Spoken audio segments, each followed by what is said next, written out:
computer is picking up a strange signal. Here, sir, you better take a look at it.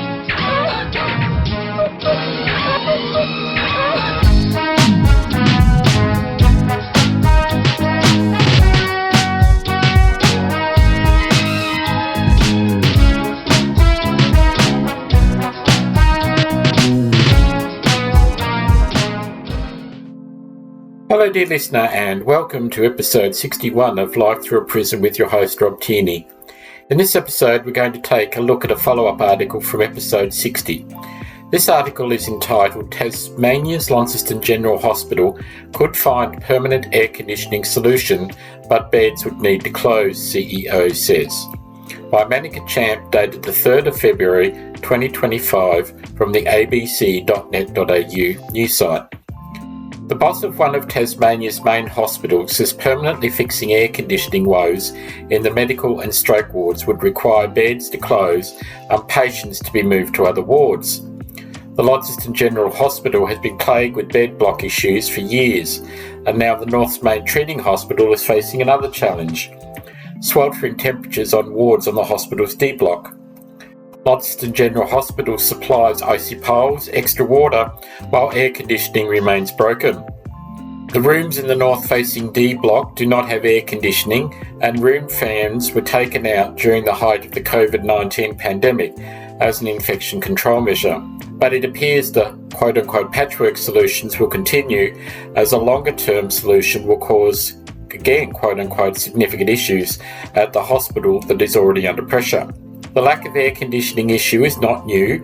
Unions have been calling for improved temperature control for years, but Tasmania is in the middle of a heat wave, and Launceston is experiencing a string of days above 30 degrees Celsius.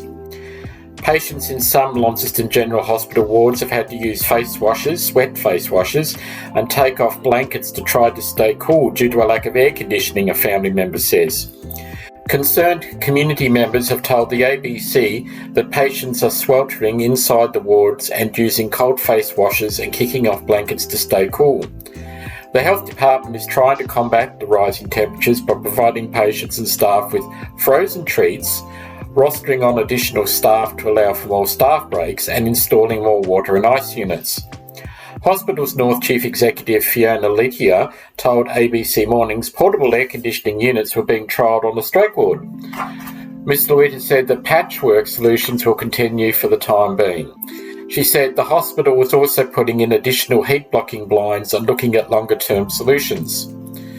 The longer term strategy will obviously be getting airflow more permanently into the rooms within D-block, but then has the implications of needing to close wards or transition patients in and out of wards while works are done, Ms Louisa said.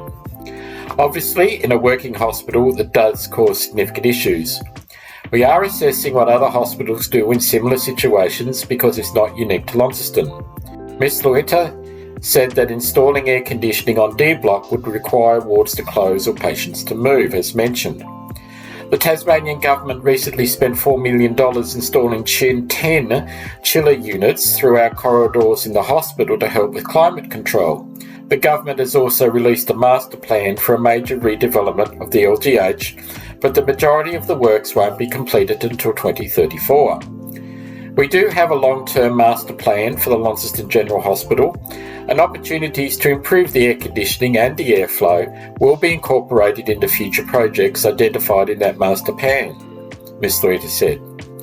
Our facilities and engineering teams are working with external consultants to investigate a permanent long-term solution to this issue. This includes investigating installation of new cooling vents into patients' rooms or outside rooms to provide additional airflow in affected areas. The 10 new chiller units service all areas of the LGH facility, except for the theatres, intensive care unit, Department of Emergency Medicine and the Northern Integrated Care Centre. If beds need to close, that should happen. The State Secretary of Tasmania's Health and Community Service, or HACSU, Robbie Moore, said temperatures in rooms were dangerous and putting staff and patients at risk. He said temperature checks in rooms on Monday showed temperatures of around 30 degrees. HACSU members handed out icy treats to the public on Monday afternoon. We need to see the Health Minister intervene and take control of the situation to ensure that no rooms are at the temperatures they currently are, Mr Moore said, while meeting with staff and visitors outside the hospital on Monday. The bigger issue is that they could actually fix the issue, but they would have to close beds to do so, and because of the bed block and the demand in the emergency department, they can't. Mr Moore said that the LGH should close beds if that's what is needed to install adequate air conditioning. The reality is we can't have these unsafe events reoccurring. So if beds need to close, that should happen to ensure that we have a safe hospital that is properly equipped to ensure that we control the temperatures in the rooms of patients. We live in a developed country and we should not have a situation like this when patients have a room that is over 30 degrees. It is unsatisfactory. Premier Jeremy Rockcliffe said the government was doing all it could to mitigate current circumstances. The reason why I chose to highlight this article is that I've been a person who was in hospital during a heatwave in January 2023 when I had a heart attack and was in the heart attack ward. At the time that I was in the ward, it was a hot January day. The ward at the time had about 6 beds with heart monitors generating heat, the nurses' station, which had windows of glass, nurses needing to wear masks, and the temperature hovering around 30 degrees. We were not allowed air coolers as mentioned in the articles. It was unbearable, and I knew the nurses were not coping well either. I take my hats off to them and have the greatest respect for what they were trying to do. The solution was icy poles. When I came out of hospital, I decided that I needed to put a letter of complaint in. I knew it was just another letter which would be added to the stack of complaints of former patients, etc.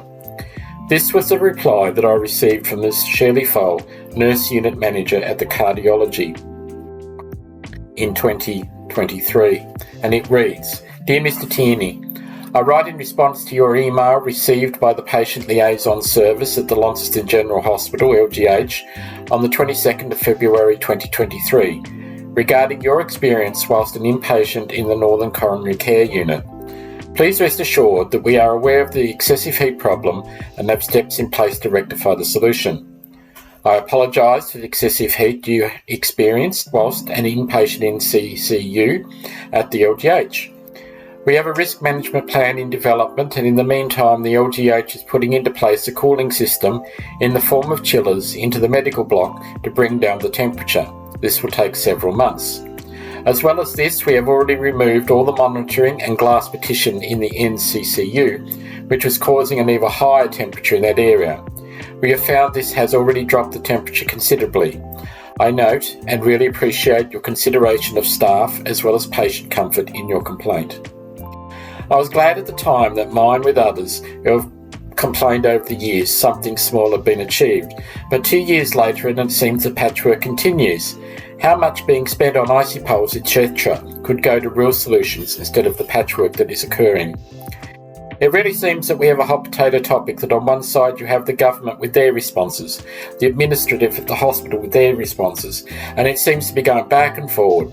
And who is in the middle of this? You guessed it, the patients, patients' family, and the life-saving doctors, nurses, etc. I've said this in the past on one or two other topics. What is it going to take for real systematic change to occur? Heavens forbid, does someone need to die from the heat exhaustion, a high-profile person to have it happen to them, and then they bringing to the attention of the community, and wow, finally something changes. Well, dear listener, that's my opinion on the topic. Would love to hear your thoughts. Let's have a conversation.